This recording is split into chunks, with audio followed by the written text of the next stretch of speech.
नमस्कार मित्रांनो, मी Santosh Sonawane, Nashik biofloc fish farming आणि मत्स्य सेवा केंद्र नाशिक यामध्ये आपलं स्वागत करतो. मित्रांनो, आज आपण नंदुरबारमध्ये उभा आहोत आणि नंदुरबारमध्ये माझ्या मागे पाहू शकलात तुम्ही, तर इथे आपण 50 टँकचा सेटअप बनवला आहे. पूर्ण सेटअप आज हा कंप्लीट झालेला आहे.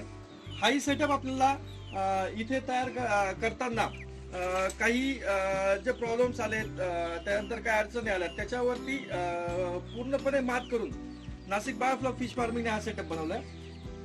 हाही सेटअप प्रधानमंत्री मत्स्य संपदा योजना जी आहे त्या अंतर्गत प्राप्त झालेला आहे. या सेटअपचे जे मालक आहेत मिस्टर तमायचेकर, तेही आपल्या सोबत आहेत. साहेब नमस्कार. नमस्कार. नमस्कार साहेब, एक छोट्याशा व्हिडिओमध्ये तुमच्याकडून आम्हाला मदत पाहिजे की हा जो सेटअप आम्ही बनवलाय आमच्या कंपनीने, तर त्याबद्दल काही तुम्ही सांगाल की कशा पद्धतीत सुरुवात झाली, कशा पद्धतीत आपलं बोलणं झालं आणि तुम्ही आम्हाला ज्या गोष्टी सांगितल्यात त्या पद्धतीत आमचा सेटअप पूर्ण झालाय की नाही झालाय म्हणून.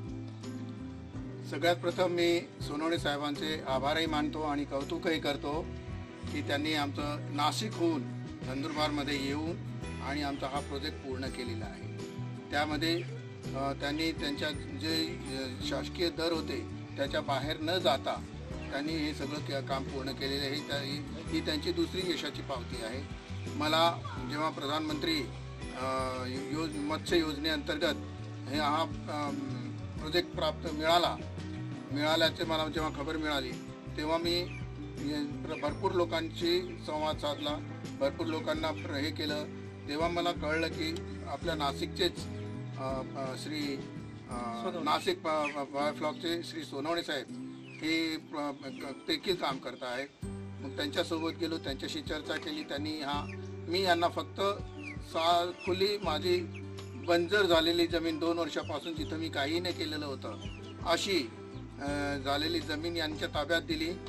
त्यानंतर त्यांनी तिला स्वच्छ करून आणि सुरुवातीचं काम केलं. आम्ही त्याचा भूमिपूजन वगैरे कार्यक्रम छोटासा केला होता.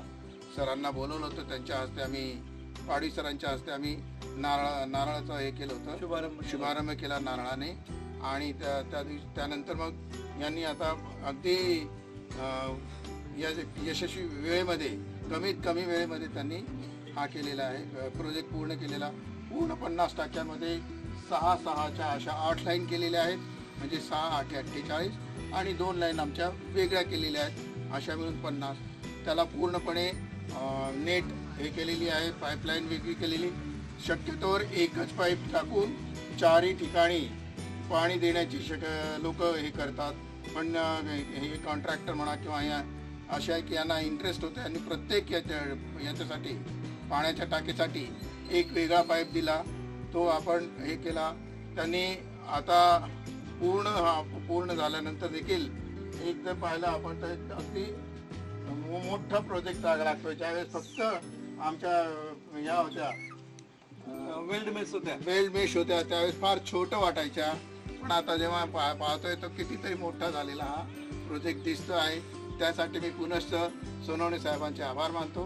धन्यवाद साहेब, धन्यवाद. मित्रांनो, हा प्रोजेक्ट साहेबांची आणि आमची ज्यावेळेस भेट झाली, साहेबांनी देखील मी मागच्या व्हिडिओमध्ये सांगितल्याप्रमाणे मार्केटमध्ये खूप सारे लोक आहेत की प्रोजेक्ट तयार करून देतात आणि मटेरियल विकतात.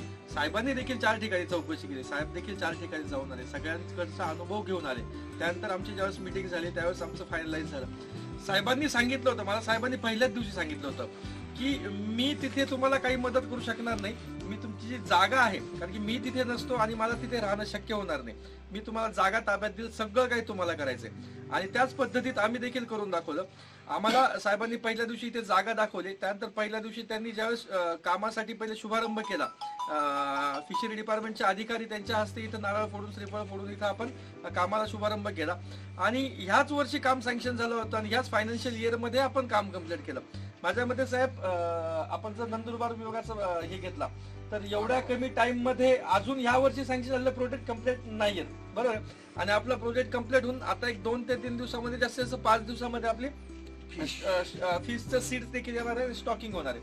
म्हणजे साहेबांनी फक्त जमीन दिली होती त्याच्याबरोबर आम्ही त्या जमिनीवरती आज हा तुम्हाला जो पूर्ण प्रोजेक्ट दिसतो तो पूर्णपणे साकारलेला आहे. आणि ज्यावेळेस साहेब सकाळी नाशिकहून इथं आलेत, आमचं जवळजवळ 2 दिवसापासून काम चालू होतं, साहेब ज्यावेळेस आले आणि साहेबांनी ज्यावेळेस प्रोजेक्ट पाहिला त्यावेळेस ते देखील आश्चर्यचकित झाले की आपली जमीन होती फक्त, आणि आता जो दिसतो तो एकदम आवाढव्य मोठा सेटअप दिसतो.